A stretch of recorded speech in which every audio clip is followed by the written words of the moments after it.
ఈ బిజినెస్ ఏదైనా మీ ఊర్లో ప్రమోషన్ చేయాలంటే అది సుమన్ టీవీతోనే సాధ్యం. ఇప్పుడే సంప్రదించండి.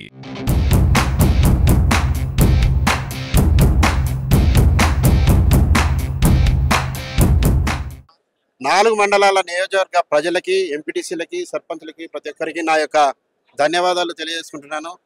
అలాగే ఈ కార్యక్రమానికి జిల్లా అధ్యక్షుడైనటువంటి తిక్కారెడ్డి గారు, KDCC bank chairman D Vishnuvardhan Reddy గారు, అలాగే కర్నూలు జిల్లా ఎంపీ గారు అయినటువంటి నాగరాజన్న గారు ప్రతి ఒక్కరు ఈ ప్రోగ్రాంకి రావడం చాలా సంతోషకరం. మహానాడును రాష్ట్ర వ్యాప్తంగా 27, 28, 29 రోజులలో ఈ నెల జరుగుతుంది.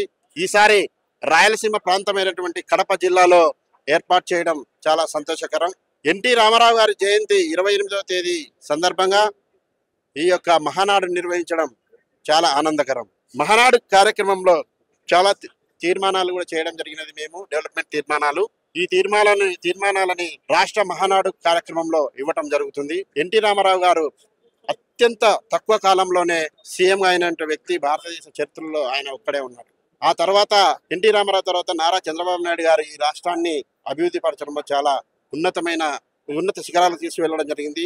ఆంధ్రప్రదేశ్ రాష్ట్రాన్ని, అలాగే ఉమ్మడి తెలంగాణ, ఆంధ్ర రాష్ట్రాన్ని, హైదరాబాద్ ని ఎంత అభివృద్ధి పరిచిన తర్వాత మనల్ని నిధులు, నీళ్లు, నియామకాలన్న కాన్సెప్ట్ తో తెలంగాణను డివైడ్ కావడం చాలా దురదృష్టకరం. ఆ డివైడ్ అయిన తర్వాత మనం ఒక ఎడారి ప్రాంతంలో మనం ఉండిపోయాము. ఈ రాష్ట్రానికి నేనున్నానన్నట్టు నారా చంద్రబాబు నాయుడు గారు ఈ రాష్ట్రాన్ని అభివృద్ధి పదంలో నడిపించి, ఆ తర్వాత 2019 తర్వాత ఒక నియంత పాలన అయినటువంటి వైఎస్ జగన్మోహన్ రెడ్డి గారు వచ్చి వైఎస్ఆర్ పార్టీ స్థాపించి ఆయన ఈ యొక్క రాష్ట్రానికి రాష్ట్ర ముఖ్యమంత్రి అయిన తర్వాత ప్రతిదీ అంటే ప్రతి వ్యవస్థని చిన్నాభిన్నం చేసిన వ్యక్తి ఎవరైనా ఉన్నారంటే అది ఒక వైఎస్ జగన్మోహన్ రెడ్డి. ప్రతి ఒక్క డిపార్ట్మెంట్ ని, ప్రతి ఒక్క రైతులని, ప్రతి వ్యవసాయ రంగాన్ని అన్నింటినీ కూలదోసి, పరిశ్రమలని కూలదోసిన వ్యక్తి, రాష్ట్రాన్ని సర్వనాశనం చేసి ఆర్థిక వ్యవస్థను చిన్నాభిన్నం చేసిన వ్యక్తి ఎవరైనా ఉన్నారంటే అది వైఎస్ జగన్మోహన్ రెడ్డి. అందుకు ఇంతరాన చేశాడని చెప్పేసి 2024లో నారా చంద్రబాబు నాయుడు గారిని విశ్వసించి అత్యధికంగా అఖండ విజయంతో ఆయనని 164 సీట్లతో అంటే కూటమి ప్రభుత్వంగా ఏర్పరిచినందుకు ఈ రాష్ట్ర ప్రజలకు ప్రత్యేక ధన్యవాదాలు తెలియజేసుకుంటున్నాను.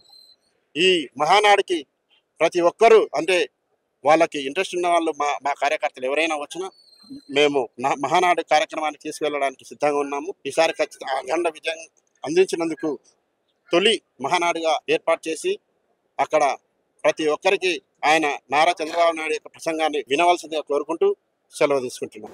7 అసెంబ్లీలోకి వెళ్ళా. రిజర్వ్డ్ అసెంబ్లీ అంటే మనది ఎస్సీ అసెంబ్లీ, మనది కోడూరు అని మీకు అందరూ తెలిసే విషయమే. కానీ మహానుభావులు ఎంతమంది ఉన్నా కూడా ఈ కోడూరు నియోజకవర్గం నుంచి కర్నూలు పార్లమెంట్లో అత్యధిక మెజార్టీ, ఎంత అంటే గణనీయమైన మెజార్టీ ఇచ్చినటువంటి నియోజకవర్గం కోడూరు. ఎందుకంటే మనకు విష్ణువర్ధన్ రెడ్డి గారి యొక్క నాయకత్వంలో ఆ రోజు ఎలక్షన్లో ఏ విధంగా జరిగిందో మీకు అందరూ చూసిన విషయమే.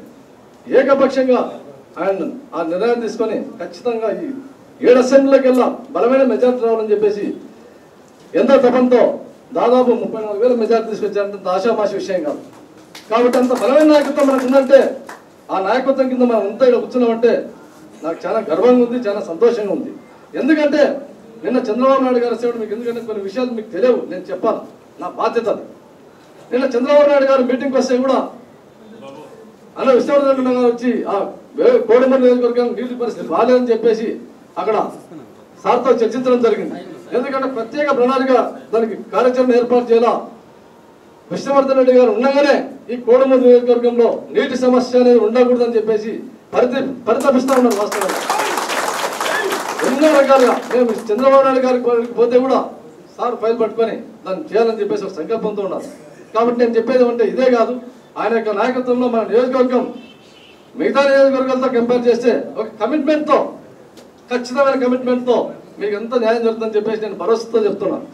అభివృద్ధిని అడ్డుపడే తెలుగుదేశం శక్తులు ఎన్నో ఉన్నా కానీ ఈసారి ఖచ్చితమైన నిర్ణయాన్ని బేరీజు వేసుకొని లోకేష్ గారు ముఖ్యంగా కోడుమూరు నియోజకవర్గంలో దశగిరిని, ఎంపీగా నాగరాజుని ఒకే అసెంబ్లీ నియోజకవర్గం నుంచి ఇటు పూర్వ సామాజిక వర్గానికి కూడా అవకాశం ఇవ్వాలని చెప్పి సంకల్పంతో ఒకటి, ఎందుకంటే అన్ని సామాజిక వర్గాలకు కూడా గతంలో ఇవ్వడం జరిగింది అనే ఉద్దేశంతో ఈరోజు మళ్ళీ నాగరాజు గారిని ఎస్సీ రిజర్వేషన్ నుంచి మన మండలం నుంచి దశగిరి గారిని మన పైన బాధ్యత పెట్టి ఎన్నో అభావాలు సృష్టించారు.